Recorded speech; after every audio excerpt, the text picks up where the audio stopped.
I don't regret 1 second of that. Nothing else matters.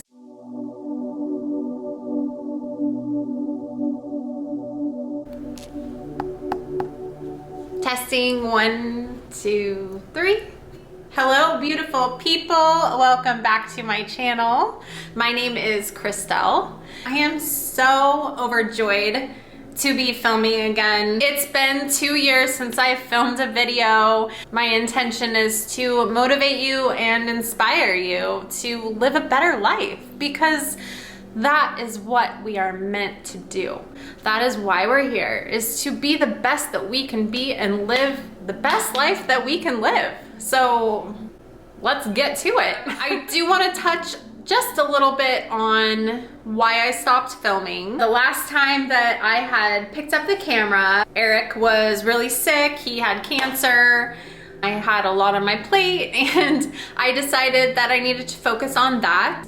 Eric was my late husband. We were married for 10 years, together for 13. He was going through it. He was going through chemo, and I laid down everything, my career, my job, everything I built, I laid it down for him. And I don't regret 1 second of that, because he was priority for me. Nothing else really matters in life. When your spouse is sick, nothing else matters. All I knew is that I wanted to take care of him. It was a hard time because I was watching him get more and more sick. I mean, he started to get better at one point, but then a couple days after I actually stopped filming, he got worse, and that's kind of the reason why I didn't pick up the camera again, because I wanted to dedicate my whole self to him and do whatever I could to help him survive if I could. I put all of my money, every penny that I earned into it. Flew him to LA to see different doctors. He lost the ability to walk. He ended up in a wheelchair, and eventually he ended up in the hospital, and he did pass away. We knew that he was gonna pass away. We both would talk about it, and we just knew. This was what was happening. This is what life is bringing, and he was okay with it. Whatever was happening was happening. You know, he's in a better place. Of course I miss him. I miss him dearly, because I am so joyful and happy in my life, even when he was going through that and after he passed away. Some people tend to think that I don't care or something like that, and that's not the case. I don't think that when someone passes away or something really bad happens, I don't think that we have to be down on ourselves or sad. It's like society makes us feel like we have to be so upset and so sad. Now, yes, you go through a period of sadness and mourning. Yes, I did. But the thing is that we had such an amazing relationship. We were so positive together. We made the best of every second that we could. We laughed every single day together. We cried a lot too, but we were positive. I got closure through him, and he got closure through me. And he wished me well, and he wanted me to be successful. And through all that, I got closure. And so I'm able to talk about this, and I have peace about it. He's in a better place, and I'm glad he's out of pain. And that's all that matters. And he was a good man. He was amazing, and he helped so many people.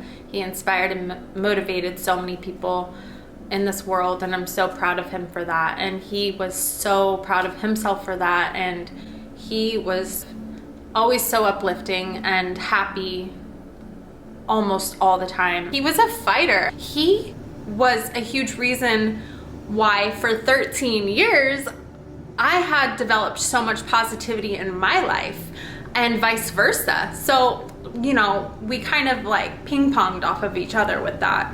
I think that that is why I had such a positive perspective and outlook. I was just on like a higher vibrational level than I would have been if we were being negative about it.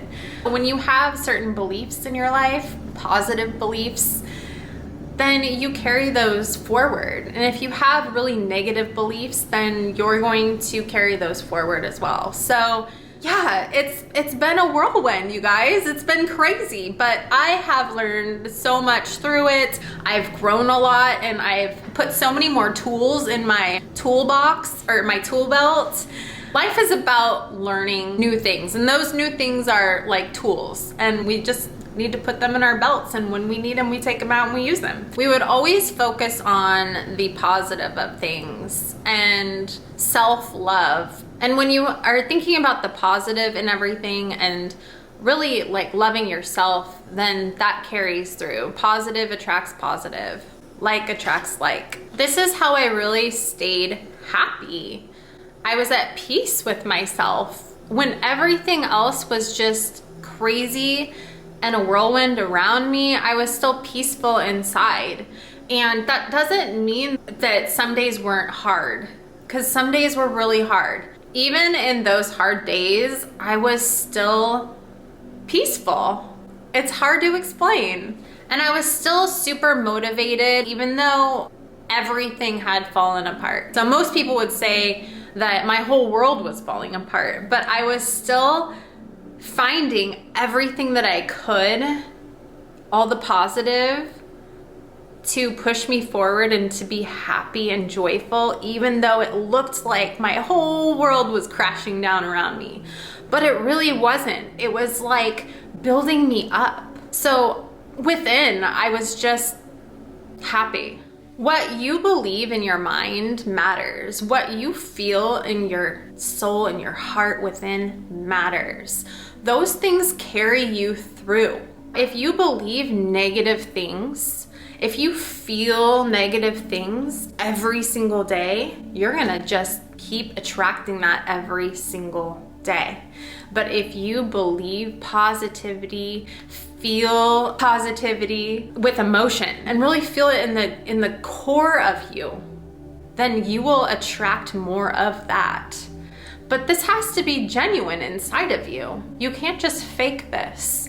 So it's all about kind of retraining your brain. It's all about not believing the things from your childhood if they're negative, to be honest. Those are like limiting beliefs in our lives. We grow up with these limiting beliefs. People tell us things and we believe them. And if they're negative, then we carry those through our lives like a giant rock on our shoulders, like a giant satchel on our back. And we don't need to do that, because if it's a negative thing, we need to take a step back and reevaluate that and think, is that really what I think? Or is this just something someone told me and I'm choosing to believe this and take this forward? So think about that. So I had a lot of positive emotions and feelings through my whole relationship with Eric, and especially like through the whole cancer journey. So after he passed, that didn't change. That's because that's who I was. And so I carried that forward. Most of our thoughts are on a subconscious level, and a lot of the times we don't even know really what we're thinking. And then we end up in a dark place where we're depressed. Really take a look at those thoughts. Take a step back, take a look at the thoughts, and really think and evaluate them. Or just be aware of what you're thinking. A lot of the times we don't even recognize what we're thinking about, because all of these thoughts are so subconscious, because we've been thinking about the same thing every single day our whole entire lives. I think it's like 90% of our thoughts by the time we're 35 are on autopilot. So we're literally on autopilot because of our beliefs from our childhood. So if your life isn't what you want it to be, and you're not happy, and you are not thriving and peaceful and joyful and not living the life you want to live, then it's probably because of your thoughts, how you feel, and it's all from your past. Your thoughts create your reality. So it's really important to start observing your thoughts. When you think of something that's negative, think of why you're thinking about that. Number one. Number two, where it's coming from. Number two, is it true? You know if it's true. And number 3, how is that making you feel? Then if you don't like that, then change it, because you have the power to do that. Now, of course, this takes repetition. You need to be doing this day in and day out, but there is so much hope, and you can be a better you, evolve and grow, and live the life you want to live and be happy, even when the world around you is going crazy and it's chaos. I'm so passionate about being able to share with you guys my heart and all these very valuable perspectives that you can use in your own life to grow and evolve and change and live a better life. Thank you so much for being here. Remember to be kind to yourself. I will see you guys next time. I love you guys so much. Bye-bye.